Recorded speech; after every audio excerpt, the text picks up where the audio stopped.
தேவனோடுள்ள உறவில் நாம் வளர வேண்டும் என்றால் நமக்கு பெருமை இருக்கக்கூடாது, தாழ்மை இருக்க வேண்டும். பெருமை இருந்தால் தேவன் எவ்வளவுதான் நம்மிடத்தில் பேசினாலும் அதை நம்மால் புரிந்து கொள்ள முடியாது. அதனால் ஒரு வேண்டுகோளை உங்கள் முன்னராக வைக்க வேண்டும் என்று விரும்புகிறேன். உங்களை நீங்களே பரீட்சித்து பாருங்கள் என்று பவுல் சொல்கிறார். முன்பு உன் கண்ணில் இருக்கிற உத்தரத்தை எடுத்து போடு என்று இயேசு சொன்னார். அதனால் எந்த பிரசங்கத்தை நீங்கள் கேட்டாலும் அதில் உங்களுக்கு எது பயனுடையது என்று பாருங்கள். இது வேறு யாருக்கோ சொல்லப்படுகிறது என்று வேறு எவருடைய பெயரையும் அதோடு இணைத்து பார்க்காதிருங்கள். அப்படி எண்ணம் நமக்கு வந்ததென்றால் அந்த எண்ணத்தை உடனே துரத்தி விடுங்கள். நாம் திருந்த விடாமல் நம்மை தடுப்பதற்கு சாத்தான் பயன்படுத்துகிற கண்ணி இது. நானும் கூட எனக்குத்தான் இப்பொழுது பிரசங்கம் பண்ணி கொண்டிருக்கிறேன். ஏனென்றால் வேதம் சொல்கிறது, மற்றவனுக்கு போதிக்கிற நீ உனக்குத்தானே போதியாமல் இருக்கலாமா? அப்படியானால் வேறு யாருக்கும் போதிக்கக்கூடாது என்று அர்த்தமில்லை. நீ குணப்பட்ட பின்பு உன் சகோதரரை ஸ்திரப்படுத்து என்று இயேசு சொன்னார். அதனால் நாம் குணப்படுவதற்கு மற்ற பிரசங்கங்களை கேட்கும்போது நாம் எதில் திருந்த வேண்டும் என்பதைத்தான் யோசிக்க வேண்டுமே தவிர மற்றவர்கள் எதில் திருந்த வேண்டும் என்று யோசிக்கவே கூடாது. பெருமை என்பது ஒருவரை மேன்மையாக நினைக்கிற போது தோன்றுகிற உணர்ச்சி. அந்த ஒருவர் இன்னொருவராக இருந்தால் அது நல்ல பெருமை. இன்னொருவரை குறித்து பெருமையாக யோசிப்பதில் தவறு இல்லை, அது நல்லது. ஆனால் அந்த ஒருவர் நானாக இருந்தால் அது கெட்ட பெருமை. நல்ல பெருமை உறவை வளர்க்கும், கெட்ட பெருமை உறவை அழிக்கும். நல்ல பெருமை நமக்கு இருந்ததென்றால் நமக்கு தாழ்மை தானாக உண்டாகும். ஜெபம் பண்ணுவோம். தாழ்மை உள்ளவர்களை நோக்கி பார்த்து அவர்களுக்கு கிருபை அளிக்கிற அன்புள்ள தேவனே, எங்களுடைய உள்ளம் தாழ்மையான உள்ளமாக இருக்க தகுந்த விதத்தில் எங்களுடைய உள்ளான நிலையை தேவரீர் எங்களுக்கு வெளிப்படுத்த வேண்டுமாய் எங்கள் அருமைநாதர் இயேசு நாமத்தில் வேண்டுகிறோம் பரமபிதாவே, ஆமேன். நெப்போலியன் போனபார்ட் என்பவரை குறித்து உங்களுக்கு நன்றாக தெரியும். பிரான்ஸ் நாட்டின் அதிபராக இருந்தவர். பல தேசங்களை வெற்றி கொண்டார். 1512ஆம் ஆண்டில் ரஷ்யா மேல் அவர் போர் தொடுக்க தீர்மானித்தார். வேண்டாம் என்று பலர் தடுத்தார்கள். நீங்கள் செல்கிற நேரம் சரியில்லை, ஏனென்றால் குளிர்காலம், உங்களால் அங்கு சென்று சண்டையிட முடியாது என்று எவ்வளோ தடுத்து பார்த்தார்கள். அவர் சொன்னார், எந்த இராணுவத்தாலும் என்னை வெல்ல முடியாது. 6 லட்சம் வீரர்களோடு கூட அவர் புறப்பட்டு சென்றார். ரஷ்ய படையானது பின்வாங்கி கொண்டே போனது. இவர்கள் துரத்தி கொண்டே போனார்கள். கடைசியில் மிகுந்த குளிரில் மாட்டிக்கொண்டு கிட்டத்தட்ட 5 லட்சம் வீரர்கள் சண்டையில் அல்ல, குளிரினாலும் பனியினாலும் செத்து போனார்கள். 1 லட்சம் வீரர்கள் தான் திரும்பி வந்தார்கள். நெப்போலியன் பனியால் தோற்கவில்லை, புத்திமதியை கேட்க மறுத்த அவன் இதயத்தால் தான் தோற்றான் என்று சொல்வார்கள். பெருமை என்றைக்குமே இழிவுதான்.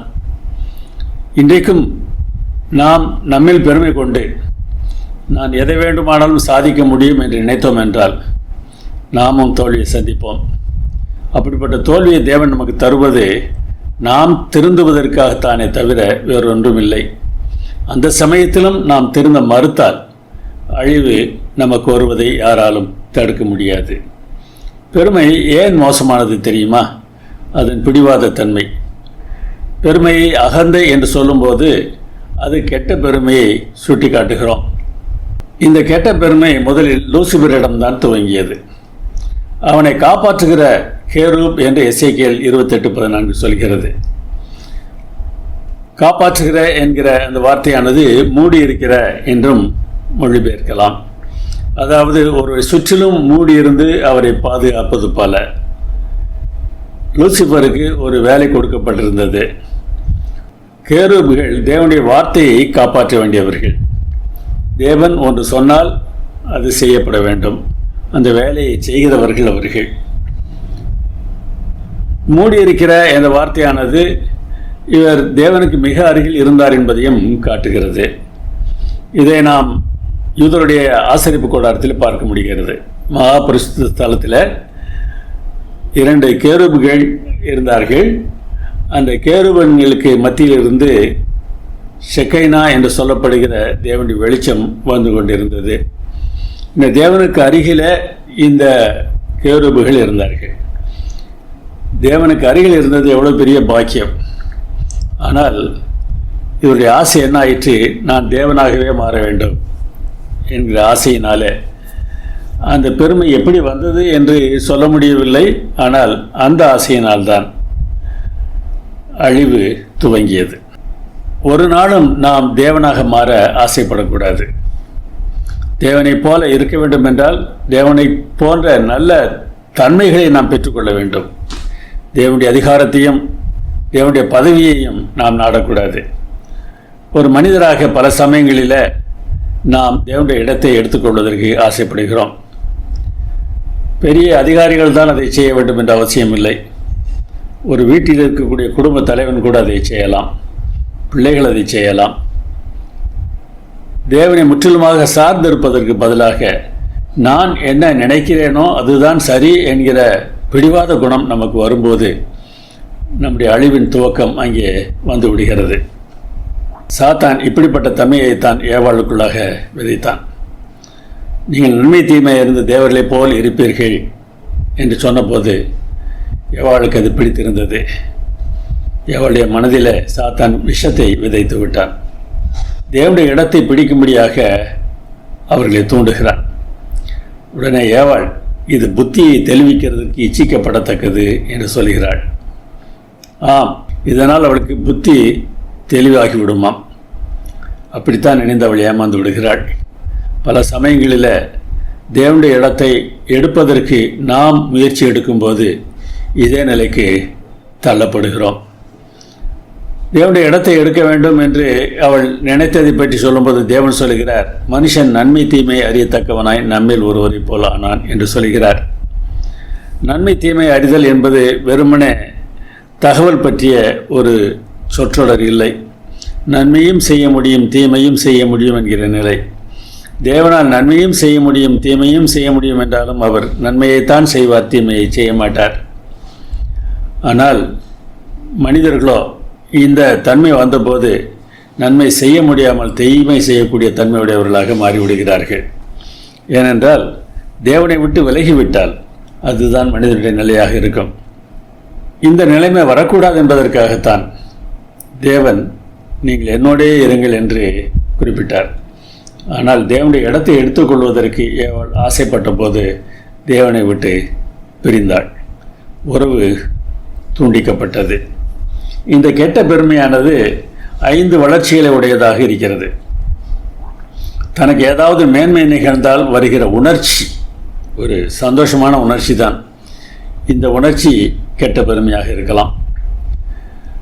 அதை தொடர்ந்து என்ன நடக்கிறது? எந்த விதங்களில் நான் மேலானவன் என்பதை சிந்திக்க ஆரம்பித்து விடுகிறோம். அந்த சிந்தனையும் கெட்ட பெருமையின் ஒரு வளர்ச்சியாக இருக்கிறது. அதற்கு பிறகு எல்லாவற்றிலும் மேன்மை பார்க்கிற ஒரு மனப்போக்கு வந்து விடுகிறது. எதிலாக இருந்தாலும் நான் மேலானவனாக இருக்க வேண்டும். அதற்கு பிறகு மேன்மை தேடுவது இயல்பாக மாறிவிடுகிறது. அது கெட்ட குணம். அதற்கு பிறகு நாம் ஒன்று செய்கிறோம், நம்மை மேன்மையாக நினைத்து நாம் செயல்பட ஆரம்பிக்கிறோம். நம்முடைய நடத்தையும் மோசமானதாக மாறுகிறது. எனவே உணர்ச்சி சிந்தித்தலையும், சிந்தித்தல் மனப்போக்கையும், மனப்போக்கு குணத்தையும், குணம் நடத்தையையும் மாற்றுகின்றது. இதை குறித்து நாம் எச்சரிக்கை உடையவர்களாக இருக்க வேண்டியது அவசியமாக இருக்கிறது. எசேக்கியா என்கிற அரசன் ஒரு நல்ல அரசன்தான். தேவன் மேல் பாசமாகத்தான் இருந்தான். ஆனாலும் அவனை பற்றி ஒரு வார்த்தை சொல்லப்படுகிறது. எசேக்கியா தனக்கு செய்யப்பட்ட உபகாரத்திற்கு தக்கதாய் நடவாமல் மனமேட்டிமையானான். ஆம், இந்த மனமேட்டிமை தான் நமக்கு பிரச்சனை. நாம் நல்லது செய்தாலும் இந்த மனமேட்டிமை அடையும் போது அதை சாத்தான் பயன்படுத்தி நம்மை குழிக்குள்ளே தள்ளிவிடுகிறான். இந்த 5 வளர்ச்சிகளையும் எசேக்கியாவுடைய வாழ்க்கையிலும் நாம் பார்க்க முடிகிறது. அவன் வியாதிப்பட்டிருந்தான், சுகம் கிடைத்தது. அந்த சுகம் கிடைத்ததில் ஏற்பட்ட மகிழ்ச்சி தேவனுக்கு நன்றி உடையவனாக அவனை மாற்றுவதற்கு பதிலாக அவனுடைய சிந்தனை தன் பக்கமாக திரும்புவதற்கு அவன் அனுமதித்தான். அவன் ஜெபிக்கும் போதே இப்படித்தான் ஜெபிக்கிறான், நான் நல்லவன் இல்லையா, நீ உதவி செய்யலாம் அல்லவா என்றுதான் கேட்கிறான். தேவன் உதவி செய்கிறார். உதவி செய்த பிறகாவது தேவன் நல்லவர், எனக்கு உதவி செய்தார் என்று அவன் நினைத்திருக்க வேண்டும். அதற்கு பதிலாக நான் நல்லவன் என்கிற எண்ணத்தில் தான் அவன் தீவிரமாக செயல்படுகிறான். அவனுடைய மனப்போக்கு மாறுகிறது. கர்த்தர் செய்ததை அவன் மறந்து விடுகிறார். அவருடைய குணமும் மாறிவிட்டது. நீ செய்தது தவறு என்று தேவன் அவருக்கு சுட்டி காட்டிய போது தன்னை தாழ்த்துகிறான். ஆனாலும் அவனுடைய குணம் எப்படி இருக்கிறது என்று பாருங்கள். ஆண்டவர் சொல்லுகிறார், உன்னுடைய சந்ததிகள் அந்நிய தேசத்தில் அடிமைகளாக இருப்பார்கள் என்று சொன்னபோது, ஐயோ ஆண்டவரே, அப்படி நடக்கக்கூடாது என்று அவர் கெஞ்சியிருக்க வேண்டும். ஆனால் அவர் சொல்லுகிறார், என்னுடைய காலத்தில் பிரச்சனை இருக்காதே, அது போதும் என்று சொல்லுகிறார். குணமும் மாறிவிட்டது. அப்படி குணம் மாறி இருந்ததினால்தான் தன்னுடைய செல்வத்தை எல்லாம் பாபிலோனியருக்கு காட்டினார். நடத்தையும் பெருமையுடையதாக மாறியது. வந்தவர்களிடத்தில் தேவனுடைய பெருமையை குறித்து பேசுவதற்கு பதிலாக தன்னுடைய பெருமையை குறித்து பேசினார். இன்றைக்கி நம்மில் எத்தனை பேர் இதுபோல் மாறிவிடுகிறோம் யோசித்து பாருங்கள். பெருமை அதிகாரத்தால் வரலாம், மரியாதையால் வரலாம், ஆசீர்வாதத்தால் வரலாம், அறிவால் வரலாம், வேதாகம அறிவால் கூட பெருமை வரலாம். பெருமை எதில் வந்தாலும், நல்லதில் தொடங்கினாலும் சுயநலமே பெரிதென்று இருந்தால் அது அழிவில்தான் முடியும். எனவே இந்த பெருமையை குறித்து நாம் மிகுந்த எச்சரிக்கையுடையவர்களாக இருக்க வேண்டியது அவசியமாக இருக்கிறது. யோவான் எழுதும்போது மாம்சத்தின் இச்சை, கண்களின் இச்சை, ஜீவனத்தின் பெருமை என்று நாம் ஒதுக்க வேண்டிய சில காரியங்களை குறிப்பிடுகிறார். இவையெல்லாம் பிதாவினால் உண்டானவைகள் அல்ல, உலகத்தினால் உண்டானவைகள். உலகமும் அதன் இச்சையும் ஒழிந்து போகும் என்று சொல்கிறார். அதற்கு பதிலாக தேவனுடைய சித்தத்தின்படி செய்தால் நாம் என்றைக்கும் நிலைத்திருக்கலாம் என்றும் சொல்கிறார். மாம்சத்தின் இச்சையை ஏவாள் புசிப்புக்கு நல்லது என்று சொன்னதன் மூலமாக காட்டினாள். ஆனால் இயேசுவானவரோ இந்த கல்லை அப்பமாக மாற்றி சாப்பிடும் என்று சொன்னபோது சாத்தானுடைய சொல்லை கேட்பதற்கு மறுத்தார். பார்வைக்கு இந்த கனி இன்பம் தரக்கூடியதாக இருக்கிறது என்று ஏவாள் சொன்னாள். கண்களின் இச்சையை அங்கே அவள் வெளிப்படுத்துகிறாள். இந்த உலகத்தை எல்லாம் பாரும், இதையெல்லாம் நான் உனக்கு தருகிறேன் என்று சொன்னபோது சாத்தானுடைய வார்த்தைக்கு செவி கொடுக்க அப்பொழுதும் இயேசு மறுத்தார். புத்தி தெளியும் என்று ஒரு பெருமை அவளுக்கு உண்டாயிற்று. வாழ்க்கையில் பெருமை அவளை பாதித்தது. ஆனால் இயேசுவானவரோ வேதாகம் சொல்கிறது, நான் அதைத்தான் கேட்பேன் என்று சொல்லிவிடுகிறார். எது சரியான புத்தி? நான் எது சரி என்று நினைப்பது அல்ல, எனக்கு எது நல்லது என்பது அல்ல, தேவன் என்ன சொல்கிறார் என்பது தான். இப்படி தேவனுடைய சித்தத்தின்படி நாம் செய்தால்தான் தேவனிலே எப்பொழுதும் நிலைத்திருக்க முடியும். ஜீவனத்தின் பெருமையை இயேசு எவ்வாறு தட்டி கழித்தார் என்பதை பாருங்கள். நீர் தேவனுடைய குமாரனே ஆனால் இங்கே இருந்து தாழ குதியும், ஏனெனில் உம்மை காக்கும்படிக்கு தம்முடைய தூதர்களுக்கு உம்மை குறித்து கட்டளையிடுவார். உமது பாதம் கல்லில் இடராதபடிக்கு அவர்கள் உம்மை கைகளில் ஏந்தி கொண்டு போவார்கள் என்று எழுதியிருக்கிறது என்று சொல்கிறான். கடந்த 2 சோதனைகளிலும் என்று எழுதியிருக்கிறதே, நீ சொல்வதை நான் கேட்க முடியாது என்று சொன்னபோது இவனும் வேதாகம வசனத்தை காண்பிக்கிறான். அவன் சுட்டிக்காட்டிய வசனத்திலே ஒரு பிரச்சனை இருக்கிறது. உம்மை காக்கும்படிக்கு தம்முடைய தூதர்களுக்கு உம்மை குறித்து கட்டளையிடுவார் என்று அவன் சொல்கிறான். வசனம் எவ்வாறு சொல்கிறது என்றால், உன்னுடைய வழிகளெல்லாம் உன்னை காக்கும்படிக்கு. கோபுரத்தின் உச்சியிலிருந்து கீழே குதிப்பது வழி இல்லை, அந்த பகுதியை எடுத்து விடுகிறான். நீ குதித்தால் உன்னை காப்பாற்றுவேன் என்று சொல்லியிருக்கிறார் அல்லவா, காப்பாற்றுவார் என்று சொல்கிறான். பல சமயங்களில் நமக்கு வேதாகம அறிவு இருக்கிறது என்று நாம் தவறாக நினைத்து விடுகிறோம்.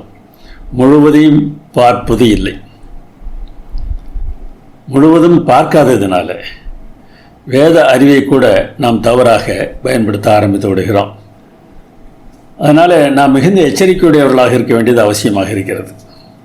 நம்முடைய வாழ்க்கையில் ஜீவனத்தின் பெருமைக்கு கொஞ்சம் கூட இடம் கொடுக்காமல் நாம் இருக்க வேண்டியது அவசியமாக இருக்கிறது. நன்மை எது தீமை எது என்பதை நாம் தீர்மானிக்கக்கூடாது, தேவன் அதை தீர்மானிப்பதற்கு நாம் விட்டுவிட வேண்டும். வேத விளக்கங்களை அறிவதா நம்மை அறிவதா எது முக்கியம் என்று கேட்டு பாருங்கள். வேத விளக்கங்களை அறிந்தால் போதும் என்று நாம் நினைக்கிறோம். ஆனால் நம்மை அறியாமல் இருப்பதனாலே நம்மையே நாம் இழந்துவிடப் போகிறோம். அதனால்தான் உங்களை அறிந்து கொள்ளுங்கள் என்று பாடம் நமக்கு சொல்கிறது. தங்களை நீதிமான்கள் என்று நம்பி மற்றவர்களை அற்பமாய் எண்ணினால் உறவு வளருமா? யோசித்து பாருங்கள். பல சமயம் நாம் அப்படித்தான் நினைக்கிறோம்.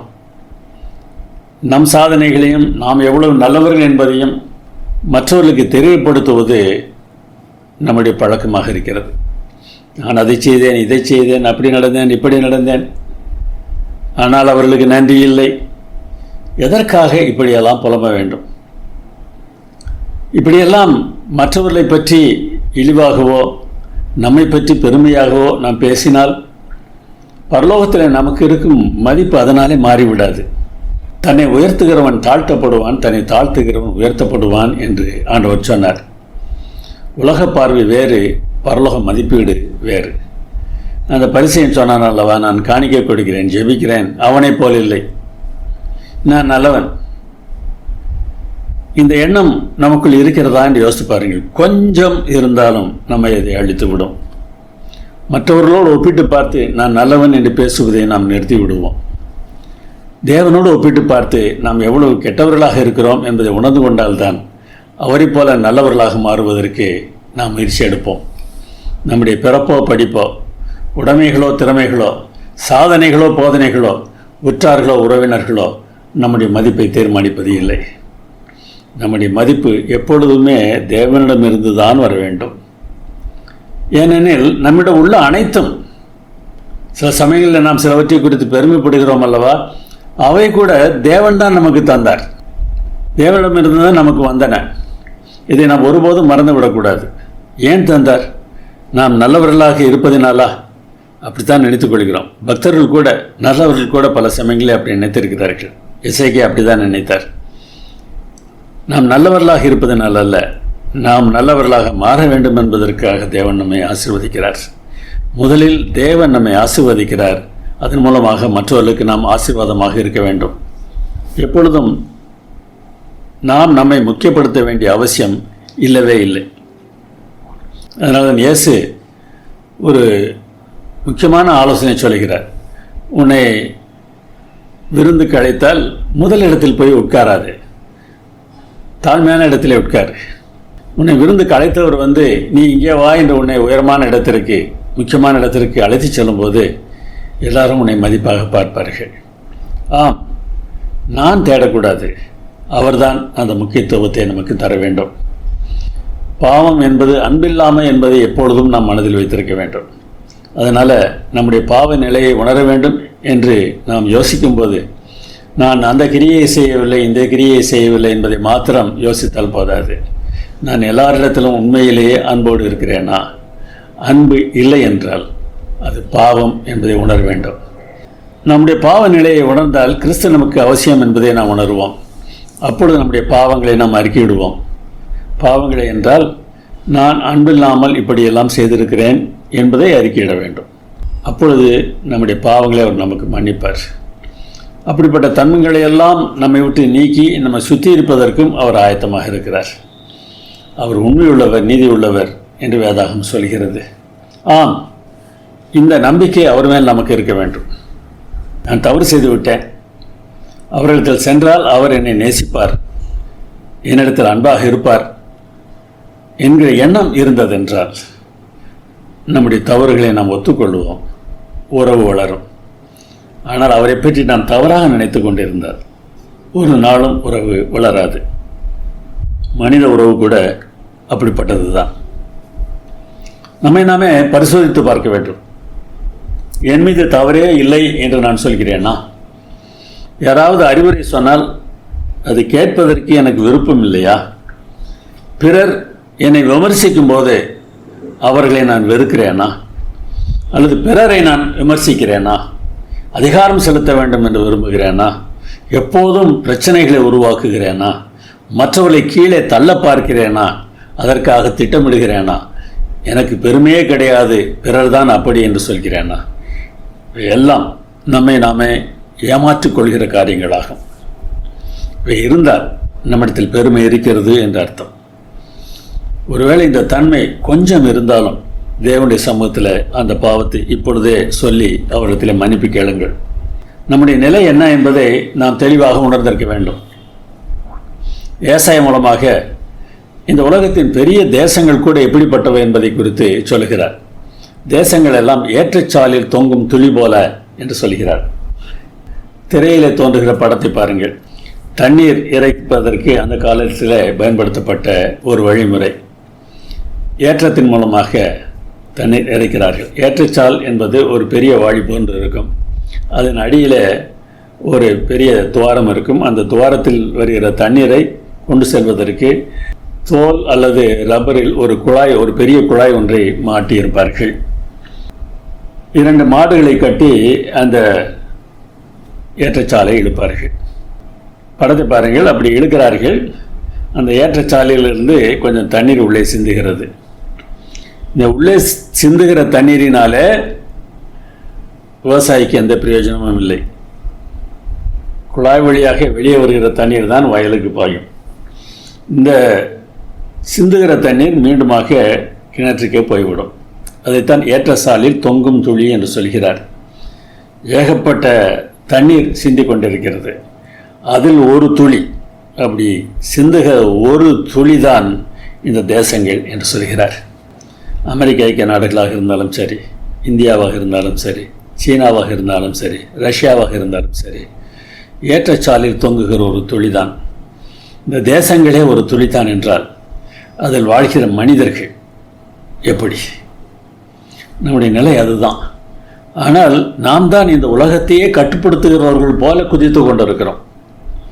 அது வீடாக இருந்தாலும் சரி, அலுவலகமாக இருந்தாலும் சரி, திருச்சபையாக இருந்தாலும் சரி, நாம் போடுகிற ஆட்டம் எவ்வளவு பெரியதாக இருக்கிறது என்பதை யோசித்து பாருங்கள். இந்த பெருமை நம்மை பரலோகத்திற்கு கொண்டு செல்லாது என்பதை நாம் உணர்ந்திருக்க வேண்டும். முக்கியமாக இயேசுவை பின்பற்றுகிறோம் என்று சொல்கிறவர்கள் இதை உணர்ந்திருக்க வேண்டும். நாம் ஒன்றுமில்லை, நாம் மாயை, நாம் தூசி என்பதை நாம் உணர வேண்டும். அப்படி உணர்ந்தால் இந்த பெருமை நம்மை வாட்டாது. இந்த பெருமை ஒருவருக்குள் வந்துவிட்டால் உறவு வளரவே வளராது. தேவனுக்குள் நாம் அடங்கி இருப்பதற்கு பழக வேண்டும். ஏற்ற காலத்தில் தேவன் உங்களை உயர்த்தும்படிக்கு அவருடைய பலத்த கைக்குள் அடங்கி இருங்கள் என்று பேதுரு ஆலோசனை சொல்கிறார். இந்த ஆலோசனை எவ்வளவு சரியானது என்பதை யோசித்து பாருங்கள். தேவன் நம்மை உயர்த்தட்டும். நாம் ஏன் நம்மை உயர்த்துவதற்கு ஆசைப்பட வேண்டும்? அதற்காக நாம் ஏன் பிறரை கீழே தள்ள வேண்டும்? இதெல்லாம் ஐக்கியமான தன்மைகள் அல்லவா? இந்த தன்மைகளை விட்டு விலகுவது எவ்வளவு முக்கியம். நம்முடைய முயற்சி போதாது. தேவன் எவ்வளவு பெரியவர் என்பதை உணரும்போது தான் இந்த மாற்றம் நம்மிலே நிகழும்.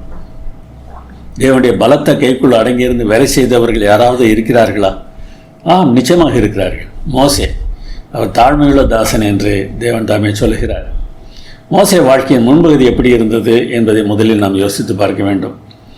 எகிப்தியருடைய சாஸ்திரங்களை எல்லாம் கற்றவர் என்று தேவன் குறிப்பிடுகிறார். அப்படியானால் எகிப்திய இளவரசர்கள் பள்ளியில் அவர் பயிற்சி பெற்றிருப்பார். பண்டைய உலகில் கிடைத்த மிகப்பெரிய கல்வி அது. அரசு நிர்வாகம், தலைமைத்துவம் போன்றவற்றுக்கு அவர் தயார்பட்டிருப்பார். ஹைரோக்ளிப்ஸ், ஹைராட்டிக், யூனிஃபார்ம் என்ற 3 வகை எழுத்து முறைகளை அவர் கற்றிருப்பார். பொதுவாக எழுதுவது, அரசியல் சம்பந்தமாக எழுதுவது, மற்ற நாடுகளுக்கு எழுதுவது என்று வித்தியாசமான எழுத்து முறைகள் அங்கே இருந்தன. அவற்றையெல்லாம் கற்றிருப்பார். கணிதம், பொறியியல், வானியல், மருத்துவம், ஆயுத பயிற்சியல், போர் வியூகங்கள் எல்லாவற்றையும் அவர் கற்றிருப்பார். பஞ்சாகமம் என்று சொல்லப்படுகிற முதல் 5 வேதாகம புத்தகங்களின் இலக்கிய அமைப்பானது மோசேயின் உயர்நிலை படிப்பை பிரதிபலிக்கிறது என்று ஆராய்ச்சியாளர்கள் கூறுகிறார்கள். அக்கால அரசுகளின் உடன்படிக்கை அமைப்பில் இந்த புத்தகங்கள் எழுதப்பட்டிருக்கின்றன என்று சொல்கிறார்கள். எகிப்தியருடைய சாஸ்திரங்களை எல்லாம் கற்றவர் தான். ஆனால் அதை அவர் பெரிதாக எண்ணவில்லை. இவற்றையெல்லாம் அவர் கற்றபோது வாக்கிலும் செய்கையிலும் வல்லவரானார். திறமைகள் வளர்ந்தன. ஆனாலும் அவர் பெரியவனான போது பார்வோனுடைய குமாரத்தின் மகன் எண்ணப்படுவதை வெறுத்தார் என்று வேதாகம் சொல்கிறது. மோசேக்கு இதைவிட தேவனுடைய பிள்ளை என்று அழைக்கப்படுவது தான் முக்கியமானதாக தெரிந்தது. இன்றைக்கு நாம் எதை முக்கியப்படுத்துகிறோம்? இன்னார் எனக்கு வேண்டியவர், இன்னார் எனக்கு தெரிந்தவர் என்று மனிதர்களை நாம் பார்க்கிறோமா? நான் தேவனுடைய பிள்ளை என்பதிலே நமக்கு மகிழ்ச்சி இருக்கிறதா? அவருடைய வாழ்க்கையின் பின்பகுதி எப்படி மாறினது என்று பாருங்கள். நித்தியமான பாவ சந்தோஷங்களை அனுபவிப்பதை பார்க்கலாம் தேவனுடைய ஜனங்களுடைய துன்பத்தை அனுபவிப்பதை அவர் தெரிந்து கொள்கிறார். ஆம், ஒரு எகிப்தியனுக்கும் எபிரேயனுக்கும் சண்டை வந்தபோது எபிரேயனுக்கு ஆதரவாக எகிப்தியனை கொன்று விடுகிறார். தன்னுடைய மக்களுக்கு ஆதரவாக அவர் செயல்படுகிறார். ஆனால் அது பிரச்சனையில் கொண்டு வந்து விடுகிறது. அந்த சமயத்தில் அவர் தேவனிடத்தில் கேட்டிருக்க வேண்டும், ஆண்டவரே நான் என்ன செய்ய வேண்டும் என்று ஆண்டவரத்தில் கேட்டு அவர் செயல்பட்டு இருக்க வேண்டும். அவருக்கு இயற்கையாகவே பெற்றிருக்கிற திறமைகளின் அடிப்படையிலே அவர் செயல்படுகிறார். ராஜ குடும்பத்தைச் சேர்ந்தவர், அவரால் அதை செய்ய முடிந்தது. ஆனால் அதனால் பிரச்சனை வரும் என்பதை அவர் யோசிக்கவும் இல்லை, அதை குறித்து அவர் தேவனிடத்தில் கேட்கவும் இல்லை. ஆனால் பிறகு அவருடைய வாழ்க்கையில் மாற்றம் ஏற்படுகிறது. இதனாலே அவர் அங்கேருந்து தப்பி வனாந்தரத்திற்குள் 40 ஆண்டுகள் வாழ வேண்டியது இருக்கிறது. இதெல்லாம் ஏன் அவர் செய்தார்? இனிவரும் பலன் மேல் அவருக்கு நோக்கம் இருந்தது. எகிப்தில் உள்ள பொக்கிஷமா கிறிஸ்துவின் நிமித்தம் வருகிற நிந்தையா என்கிற கேள்வி எழும்பிய போது இந்த பொக்கிஷம் இல்லை, நிந்தை பரவாயில்லை என்று அவர் தீர்மானித்தார். இன்றைக்கு கூட நாம் எதை முக்கியப்படுத்துகிறோம்? பொக்கிஷம் என்பது பணமாகத்தான் இருக்க வேண்டும் என்ற அவசியம் இல்லை. நமக்கு கிடைக்கிற முக்கியத்துவமாக இருக்கலாம். பல சமயங்களில் இதுதான் அநேகரை கஷ்டப்படுத்துகிறது. இனிவரும் பலன் என்பது கிறிஸ்து நமக்காக தரப்போகிற ஒன்று. மோசேக்கு அப்படிப்பட்ட ஒரு ஆசை இருந்ததுனால கானான் தேசத்துக்கு நான் போக வேண்டும் என்று மோசே ஆசைப்பட்ட போது இல்லை இல்லை பார்த்துக்கள் போதும் என்று சொன்ன ஆண்டவர் அதற்கு பிறகு கானான் தேசத்திற்கு அழைத்து வந்தார்.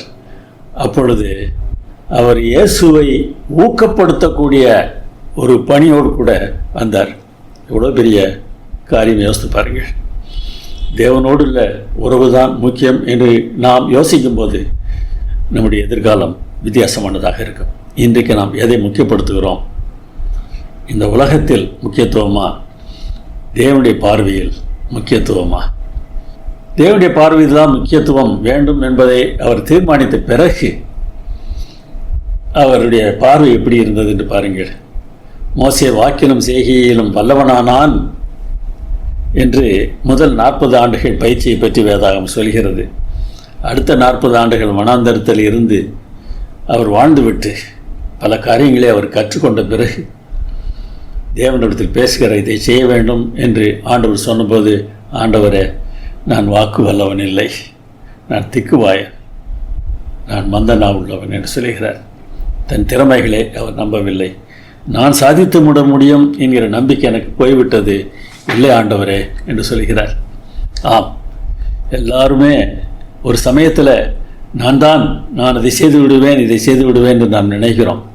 இல்லை, அவர்தான் என்பதை உணர்கிற காலம் எல்லோருக்கும் ஒரு முறை வரும்போது அதை நாம் விட்டுவிடக்கூடாது. பல பிரச்சனைகளை அதற்கு பிறகு கடைசி 40 ஆண்டுகளில் அவர் சந்தித்தார். ஆனால் அவை எல்லாவற்றிலும் தேவனோடு இருந்ததினாலே வெற்றியும் பெற்றார்.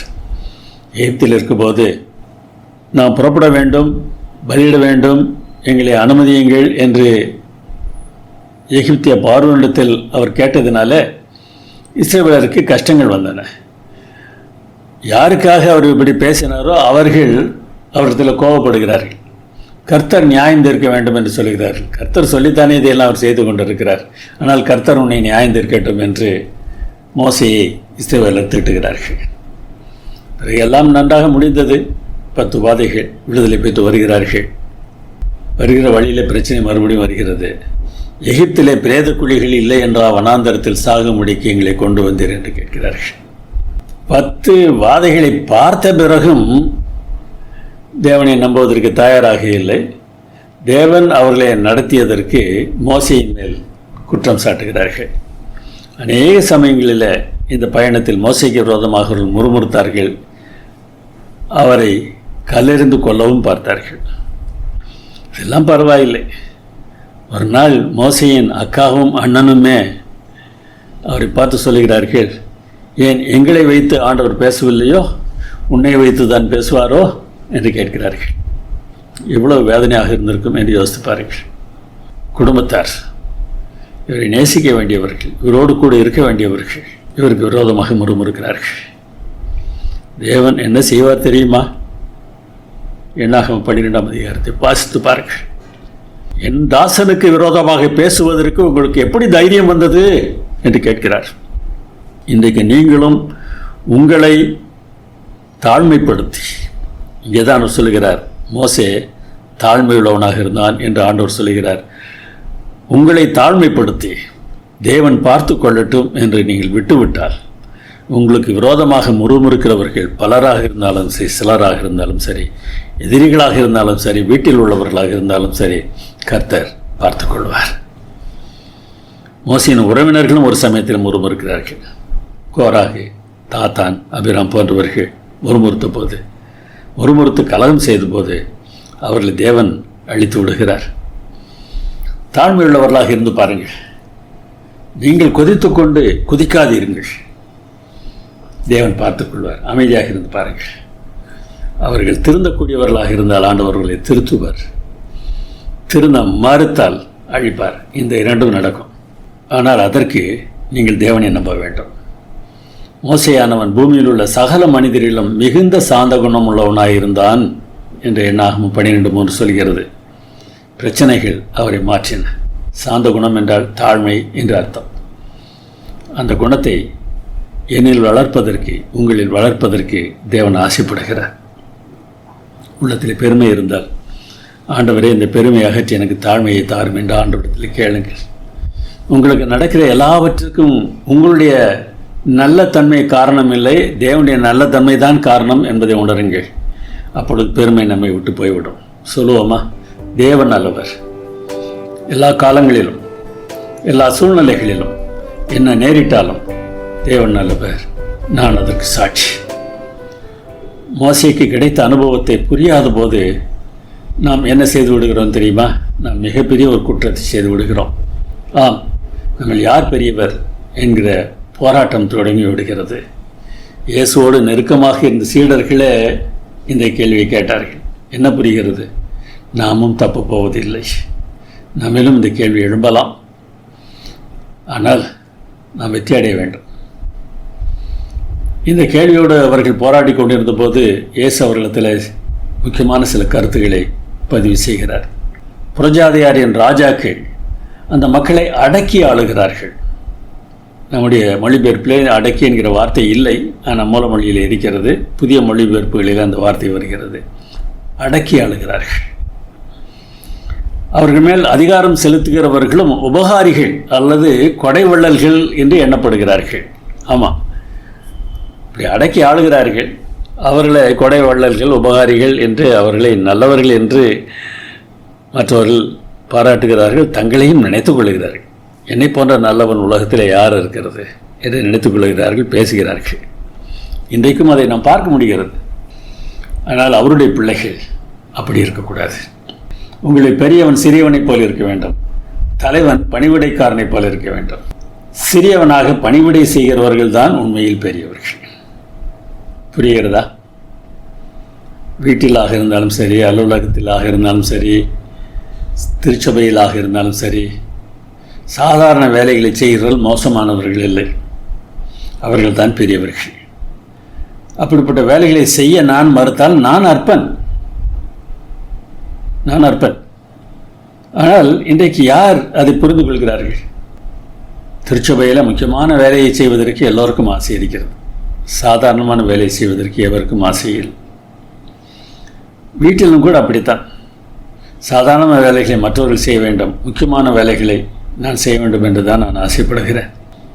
பெரியவர்களாக இருந்தாலும் சிறியவர்களுக்கு உதவி செய்யக்கூடியவர்கள், அற்பமான வேலை செய்கிறவர்கள் தான் தேவனுடைய சமூகத்தில் பெரியவர்கள். அவர்கள் தான் உண்மையான கிறிஸ்தவர்கள். பந்தி இருக்கிறவனோ பணிவிடை செய்கிறவனோ எவன் பெரியவன்? பந்தி இருக்கிறவன் அல்லவா என்று இயேசு கேட்டுவிட்டு சொல்கிறார். அப்படி இருந்தும் நான் உங்கள் நடுவிலே பணிவிடைக்காரனைப் போல இருக்கிறேன்.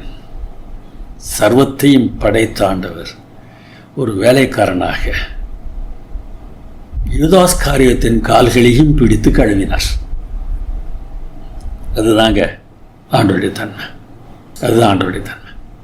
சர்வத்தையும் படைத்தவர் மற்றவர்கள் கால்களை தொடுவதற்கு ஆயத்தமாக இருக்கும்போது, அதிலும் தன்னை காட்டிக் கொடுக்க போகிறவன் யார் என்பதை தெரிந்தும் அவன் கால்களை கழுவுவதற்கு ஆயத்தமாக இருக்கும்போது, ஏற்றச்சாலின் துளியிலும் ஒரு அணுவாக இருக்கிற நான் எவ்வளவு தூரம் என்னை தாழ்த்த வேண்டும்? சாத்தானுடைய ஆக்கிரமிப்பு நம்ம எவ்வளவு அதிகம் இருக்கிறது என்பதை யோசித்து பாருங்கள்.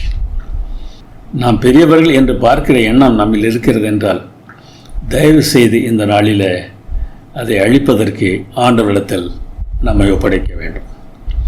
இதிலிருந்து எவ்வாறு விடுதலை கிடைக்கும்? நாம் என்ன செய்ய வேண்டும்? அவரை நோக்கி பாருங்கள். இயேசுவின் தன்மை எப்படிப்பட்டது? அவர் தேவனுக்கு சமமாக இருந்தவர். ஆனால் தம்மை வெறுமையாக்கினார். அடிமை ரூபம் எடுத்து மனுஷர் சாயலானார். எல்லாவற்றையும் படைத்தவர் ஒரு குழந்தையாக இருக்கிறார். அந்த குழந்தையை ஒரு அரசன் கொன்று விடுவேன் என்று மிரட்டுகிறான். அந்த குழந்தையை காப்பாற்றுவதற்காக யோசேப்பும் மரியாளும் எகிப்துக்கு ஓடுகிறார்கள். அவ்வளவு தூரம் தன்னை தாழ்த்துகிறார். கடைசியில் அவரை சிலுவையிலும் அறைகிறார்கள். எல்லாரையும் காப்பாற்றினான், தன்னைத்தான் காப்பாற்றிக் கொள்வதற்கு முடியவில்லை என்று கேவலமாக பேசினார்கள். அப்பொழுதும் அவர் ஒன்றும் செய்யவில்லை. நியாயமாய் தீர்ப்பு செய்கிறவருக்கு தம்மை அவர் ஒப்படைத்திருந்தார். அப்படி அவர் நடந்து கொண்டதுனால எல்லாவற்றுக்கும் மேலாக உயர்த்தப்பட்டார். எல்லா நாமத்திற்கும் மேலான நாமம் அவருக்கு கொடுக்கப்பட்டது. இந்த இயேசுவை நோக்கி பாருங்கள், சிலுவையை நோக்கி பாருங்கள். சிலுவையிலே அறையப்படுவதற்கு தம்மை ஒப்படைத்தது போல நம்முடைய ஆசை இச்சைகளை நாம் சிலுவையிலே அறைய வேண்டும். அப்படி அறைய வேண்டிய ஆசையில் மிகவும் மிகவும் முக்கியமான ஆசை நான் பெரியவன் என்று நினைக்கிற ஆசைதான். பிறரை நாம் எப்படி பார்க்க வேண்டுமா? ஒன்றையும் வாதினாலாவது வீண் பெருமையினாலாவது செய்யாமல் மனத்தாழ்மையினாலே ஒருவரை ஒருவர் தங்களிலும் மேன்மையானவர்களாக எண்ண கடவீர்கள். ஒரு வாலிபன் அல்லது ஒரு வாலிப பெண் பேசுகிறாள் என்றால், இவளே இதை பேச வேண்டும், இவனே இதை பேச வேண்டும், நாங்கள் எவ்வளவு பெரியவர்கள் என்று யோசிக்க வேண்டிய அவசியமில்லை. இப்படிப்பட்ட சூழ்நிலைகளில்தான் நாம் மற்றவர்களை மேன்மையானவர்களாக பார்க்க வேண்டும். எந்த வயதாக இருந்தால் என்ன, எந்த பதவியில் இருந்தால் என்ன, சொல்கிற காரியம் சரி என்றால் அதை ஏற்றுக்கொள்வதற்கு நான் ஆயத்தமாக இருக்க வேண்டும். அதற்காக பேசுகிறவர் என்ன வேண்டுமானாலும் பேசலாம் என்ற அர்த்தமும் இல்லை. அதையும் மனதில் வைத்து பேச வேண்டும். சில சமயங்களில் பேசுகிறவர்களும் தங்களை பெரியவர்களாக நினைத்து மற்றவர்களை கேவலமாக பார்ப்பது உண்டு. அதுவும் மோசம்தான். ஒருவரை ஒருவர் தங்களில் மேன்மையானவர்களாக நினைத்தால் நாம் பேசுகிறதும் கேட்பதும் வித்தியாசமானதாக இருக்கும். ஒரு முறை ஒரு ஆலயத்தில் ஆராதனை முடிந்த பிறகு அங்கே இருந்த பள்ளியில் கடைநிலை ஊழியராக இருந்த ஒரு சகோதரன் என்னிடத்தில் வந்து அழுதார். ஏன் ஐயா என்று கேட்டேன். இன்றைக்கு நம்முடைய சபையின் தலைவர் வந்திருந்தார்.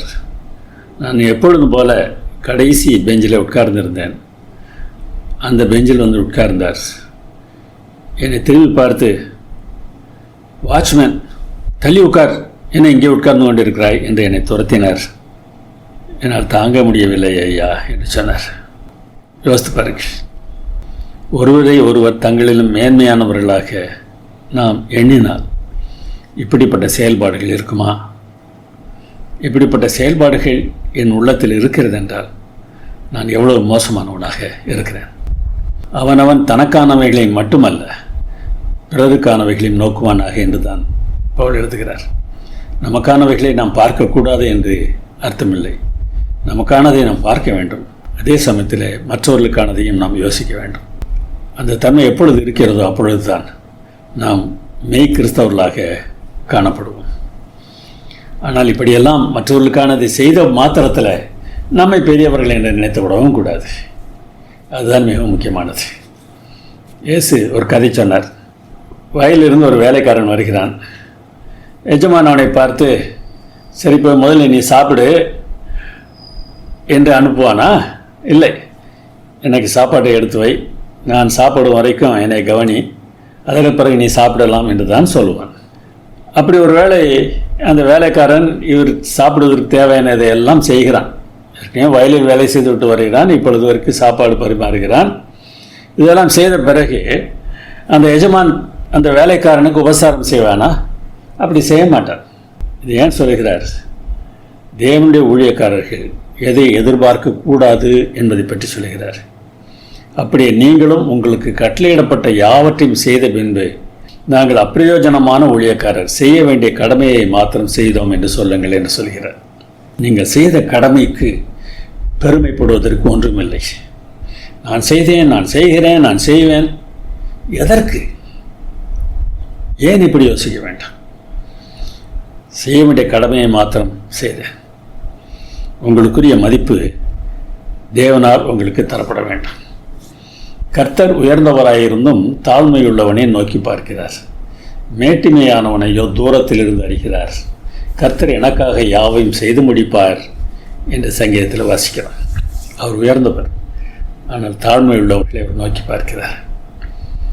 நாமும் எல்லோரையும் சமமாக பார்ப்பதற்கு பழக வேண்டும். அப்படிப்பட்ட செயல்களை செய்யும்போது நமக்கான எல்லாவற்றையும் அவர் செய்து முடிப்பார். கல்கத்தாவில் இருந்த பிரசிடென்சி கல்லூரியில் ஒரு பேராசிரியர் இருந்தார். 40க்கும் அதிகமான மொழிகள் அவருக்கு தெரியும். அவர் அங்கே வங்காள மொழி கற்றுக் கொடுக்கிற பேராசிரியராக பணி செய்தார்.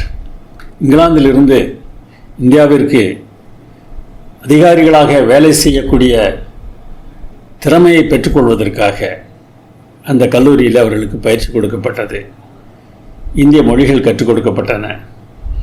அப்படி செய்தால் தானே மக்களிடத்தில் பேச முடியும். அதற்காக இந்த திட்டங்களை வைத்திருந்தார்கள். இவர் அவர்களுக்கு வங்காள மொழி கற்றுக் கொடுத்தார். ஒரு இங்கிலாந்துக்காரர், ஆனால் இந்தியாவில் ஊழியம் செய்வதற்காக வந்தவர். 6 மொழிகளில் திறமையாக பேசவும் எழுதவும் கூடியவர். அது தவிர கிட்டத்தட்ட 40க்கும் அதிகமான மொழிகளில் பேசினால் புரிந்து கொள்ளவும் ஓரளவு பேசவும் கூடியவர். அநேக மொழிகளில் வேதாகமத்தை மொழிபெயர்ப்பதற்கு காரணமாக அமைந்தவர். தனக்கு தெரியாததை அதை தெரிந்தவர்களிடம் கேட்டு கற்றுக்கொள்வார். ஒருமுறை கல்லூரியிலிருந்து இவருக்கு ஒரு பாராட்டு விழா ஏற்பாடு செய்தார்கள். அந்த பாராட்டு விழாவுக்கான ஏற்பாடுகள் நடந்து கொண்டிருந்த போது அங்கே வந்த ஒரு பிரிட்டிஷ் அதிகாரி, யார் இந்த மனிதன்? செருப்பு செய்கிறவன் தானே, இவனுக்கா இந்த பாராட்டு என்று சொல்லிவிட்டார். ஆம், இவருடைய பேர் வில்லியம் கேரி. இவர் இங்கிலாந்தில் செருப்பு தைத்தவர் தான். ஆனால் ஊழியத்தின் மேலே இருக்கிற ஆர்வத்தினால தானாக லத்தீனும் எபிரேயமும் கிரேக்கமும் கற்று போராடி இந்தியாவிற்கு ஊழியத்திற்கு வந்தவர். இங்கே வந்தவர் ஏராளமான மொழிகளை கற்றுக்கொண்டார். முதலில் இங்கிலாந்து ஆட்சி செய்கிற பகுதியில் நீ இருக்கக்கூடாது என்று அவரை துரத்தினார்கள். ஆனால் பின்னால் அவர்களை அழைத்து தங்களுடைய கல்லூரியில் அவருக்கு வேலையும் கொடுத்தார்கள். அதனால் இந்த வெள்ளைக்கார அதிகாரி செருப்பு செய்கிறவன் தானே என்று கேவலமாக பேசிய போது அந்த வார்த்தைகள் தன்னுடைய காதில் விழுந்தவுடனே வில்லியம் கேரி திரும்பி அவரை பார்த்து கனிவாக சொன்னார், ஐயா, தவறாக சொல்கிறீர்கள். நான் செருப்பு செய்கிறவன் இல்லை, பழைய செருப்பு தைக்கிறவன். செருப்பு செய்தல் கூட ஒரு மேன்மையான வேலையாக இருக்கலாம். என்னுடைய வேலை பழைய செருப்பு தைக்கிற வேலை தாங்க. அப்படிப்பட்ட தாழ்மையான எண்ணம் இருந்ததினால்தான் தேவன் அவரை உயர்த்தினார். உங்களுடைய வாழ்க்கையில் நீங்கள் எப்படி இருக்கிறீர்கள்? என்னுடைய வாழ்க்கையில் நான் எப்படி இருக்கிறேன் என்பதை நான் யோசிக்க வேண்டும். நான் ஒன்றுமில்லை, குப்பை. எல்லாம் அவர்தான்.